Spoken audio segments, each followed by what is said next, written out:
Hi, Year 5. Yesterday we started our new book, Cosmic, and I read chapter 1 to you. I'll let you just take a moment just to revisit and sort of think about what happened in chapter 1. Where was our narrator, the protagonist of the story? And what do we know about him so far? Think about what we know about his physical appearance, but also about his interests and perhaps his relationship with his teachers and his parents. Now, I'm going to start chapter 2, which is Completely Doomed. Not the chapter, that's the title of the chapter. And hopefully we'll find out a little bit more about how he's ended up in deep space on this mission.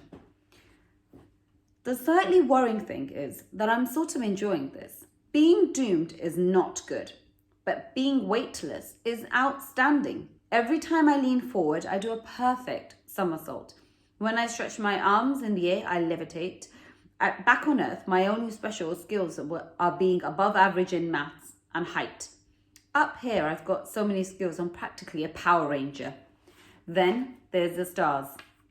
On Earth, our house is right next to the New Strand shopping centre. The multi-story blots out most of the sky. The only stars I ever really noticed were the ones on the It's Your Solar System glow-in-the-dark mobile I got when I was 9. And the only reason I noticed them was that they kept getting tangled in my hair. Mobiles do not make good presents for persons of above average height. So once again, the narrator is mentioning his height. So it's obviously something that perhaps he's not so comfortable with, or not. He's not quite proud of his height. And also we're getting to understand a little bit about his interests, where he's talking about the sky and the stars, and he's enjoying that view from the space rocket. And he talks about how from his home he wasn't able to see the sky and stars. And I guess it makes me think about perhaps there's the theme of how we as humans, what are we doing to our environment? Are we really appreciating the natural beauty around us? Or are we actually sort of, building these skyscrapers and shopping centres and tall buildings that kind of take away from the natural beauty in our environment? The stars look different from here. There's a lot more of them, for one thing. Big swirls and knots and clouds of them, so bright they hurt to look at. When you're in it, space looks like the biggest firework display ever, except it's on pause. It looks like freeze-frame fireworks. Even if you're completely doomed, you've got to be impressed. The only bad thing about the view is that it doesn't include Earth. We haven't seen it since we rolled out of orbit.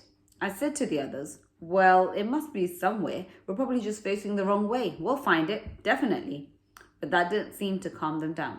One of them, Samson 2, drew me a diagram to prove that even if we were facing the wrong way, we should still be able to see it. I said, so what are you saying? That we fall into some magic wormhole and come out of the other side of the universe? Possibly. That's the whole Earth has just vanished, that it's gone? Possibly. They all screamed until they wore themselves out, and then they went to sleep. At least sleep uses less oxygen.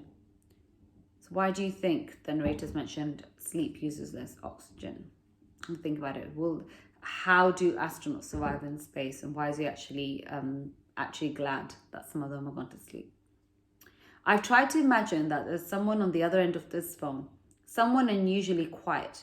I've also tried to make actual phone calls. I sort of thought the signal might be better up here, being nearer to the satellites, but it doesn't seem to work like that. It's interesting how this narrator's kind of talking into a phone and doesn't quite know if there's anybody out there listening. And I'm just I feel like I can relate to that right now, where I'm recording this video and sending it out on to a platform like YouTube. And I'm hoping that you guys are, there are children in Year 5 who are listening to my story sessions. So please do send in the work that you're doing in English related around this book or The Firework Maker's Daughter. So as your teachers, we know that what we're sending out is reaching you. I'll be back tomorrow with chapter 3. We're going to split it into 2 parts because it's a lengthier chapter, and it's called My Favorite Gravity. So I'll see you tomorrow.